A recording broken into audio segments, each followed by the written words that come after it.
Today we're going to discuss a case with some of the craziest security footage you've ever seen.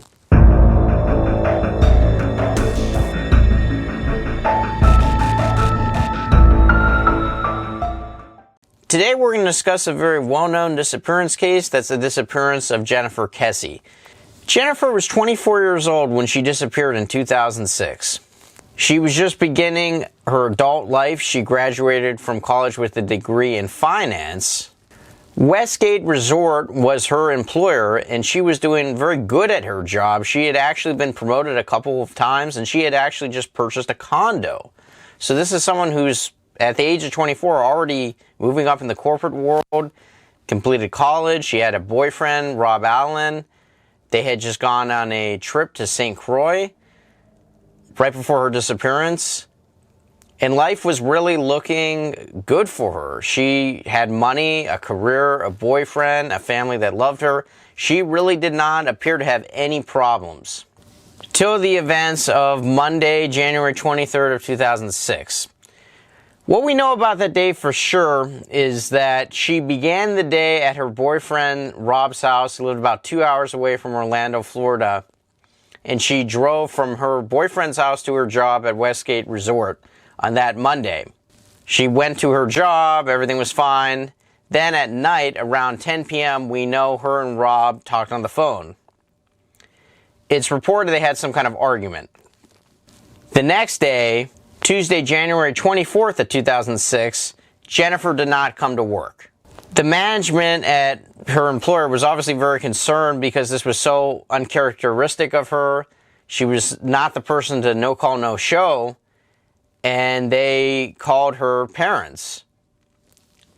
And I believe they called her parents. Probably she listed them as her emergency contact. Her parents, who lived about 2 hours away, began to drive to her apartment. Her apartment complex that she had just bought a condo at was at the Mosaic at Millennium, which was right across the street from the Millennium Mall in Orlando, Florida.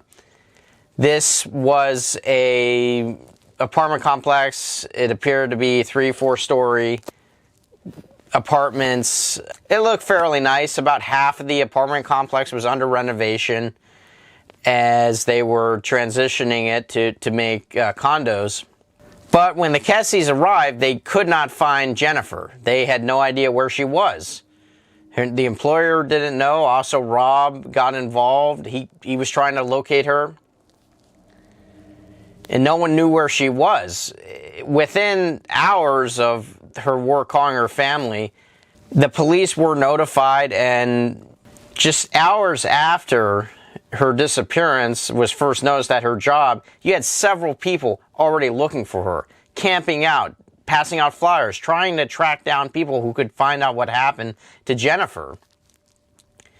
The other thing, too, with Jennifer, which is interesting, is she appeared to really have no enemies, and she seemed to just be a person that everyone really loved.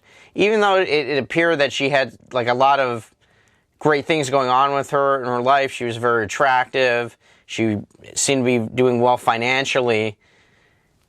People seemed to really like her. It wasn't like someone who appeared to have a lot, but a lot of people thought were an asshole. It's even reported that Jennifer's sorority sisters helped in the search. This is someone that everyone wanted to find. But as night fell on Tuesday, January 24th, there was no reporting of her, no sign of her. Then, 2 days later, the only thing that they concluded from the search on Tuesday was that Jennifer was home when she took a shower because her towel was wet. There was no breaking the case until 2 days later, on Thursday, January 26th, around 8 a.m., not only was Jennifer missing, but so was her car, and someone saw it on TV, on the news, and called the police when they saw their car in their apartment complex. This apartment complex where Jennifer's car was found was actually located close to her Mosaic Millennium apartment complex. So the police went over there, and there's actually a kind of a strange thing that they asked Rob, her boyfriend, to do, which was be there when they opened the trunk of the car to see if he would react any differently. And Rob didn't do anything strange. The police opened the trunk, and there was nothing there. soon after the discovery of her car, they found 2 security cameras that contained footage of someone who drove this car. About the only thing they can conclude for sure about the person who drove this car was the person was not fat, it wasn't Jennifer, and it appeared to be a smaller person in stature. They say around from 5'3" to 5'5". We can look at the security footage right now, and it's incredibly strange because you never can identify the person from their face because the pole is blocking their face. And now a lot of people have said, how could this have happened? What are the chances of something like this happening? I personally don't view it like that. If this person, first off, the camera was very bad.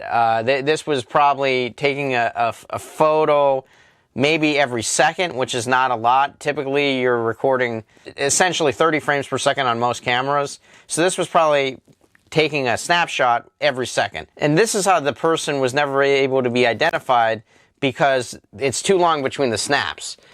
But the odds of this happening without them knowing about how to beat this camera, it's very small. And it's just very perplexing how this happened. But they have the security camera footage. But in this footage, there's very few identifiable characteristics on this person. They've even had NASA look at it. Essentially, the government agencies that looked at this, I'm assuming the FBI looked at it, they were only basically able to take away that this is a smaller in stature person. They believed a younger person, and they leaned towards a male.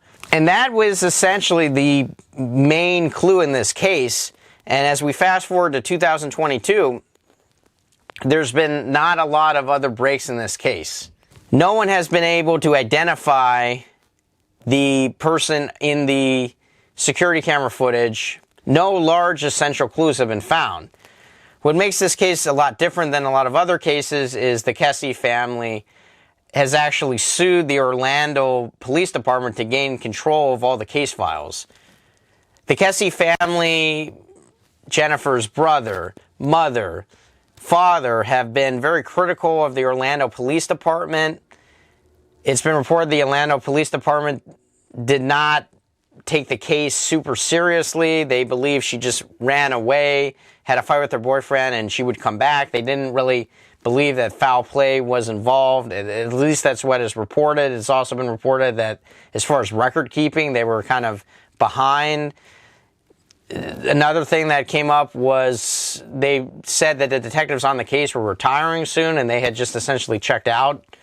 I can't really confirm or deny this. It was just what has been reported in some of the research I've done. So in 2018, the Kesse family actually sued the Orlando Police Department for the case files. In 2019, the case was settled, which gave them access to what was reported as 16,000 documents around this case.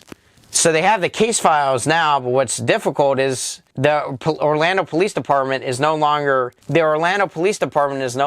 involved in this case, and Jennifer's parents are now essentially the primary detectives. But towards the end of 2022, it's been reported that the Kesse family is attempting to work with the Florida Department of Law Enforcement, which would allow that law enforcement to do things, I would imagine, like serve warrants and do DNA testing. The Kesse family believes this law enforcement agency will be more helpful than the Orlando Police Department.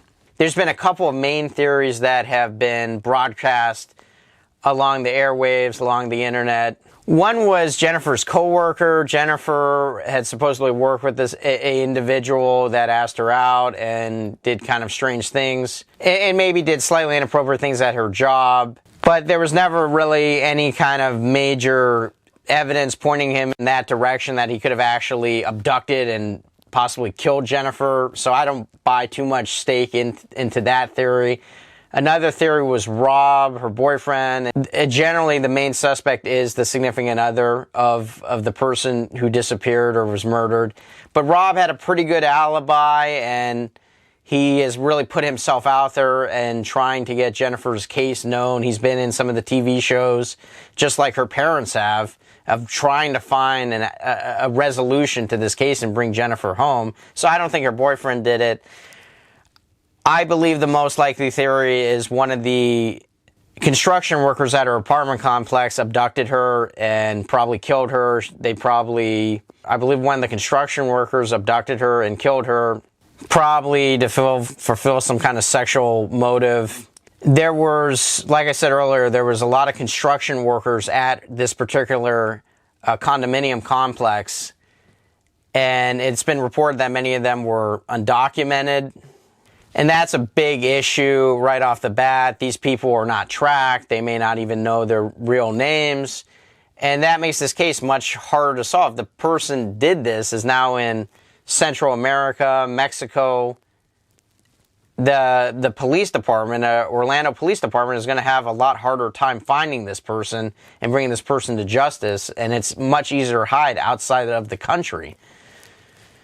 And that's where I think the Florida Department of Law Enforcement should look. It's these construction workers and just really try to interview as many of these construction workers as they possibly can and try to just do basic detective work, which has been reported have already been done to some extent, but they really, I think, need to zero in on these construction workers and see what their background is, because it seems like these people would have had the easiest access to Jennifer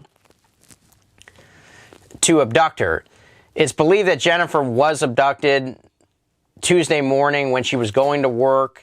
And what's interesting in the documents that have just been recently given to the Kesse family, the photo of Jennifer's car actually appeared to have a struggle in it.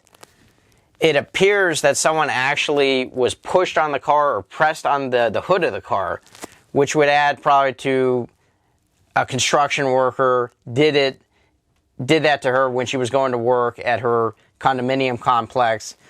This condominium complex was reportedly only half occupied. The other half was under construction. And it's also been reported, I believe, that Jennifer, on her floor or near her unit, there was not many other people around her. There was not many of the units around her were not occupied. So Jennifer was scared about that, and she always was supposedly very safely conscious.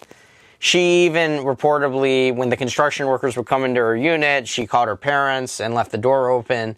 So in case they tried to do anything, or if any of the construction workers tried to do anything inappropriate, somebody was always talking to her and communicating with her. To wrap things up, I think law enforcement needs to zero in on these construction workers. In some of the case files that were given to Jennifer's parents, it's been reported that there's some unidentified DNA in her car. And I would get DNA matches for all these construction workers to see if there's any match there. That seems to be what I would do if I was the detectives in this case or in charge of the law enforcement organization that is leading the investigation into this case. And I think that that's probably the most promising lead there. As always, I hope this video will help bring a resolution to this case, and thanks for watching.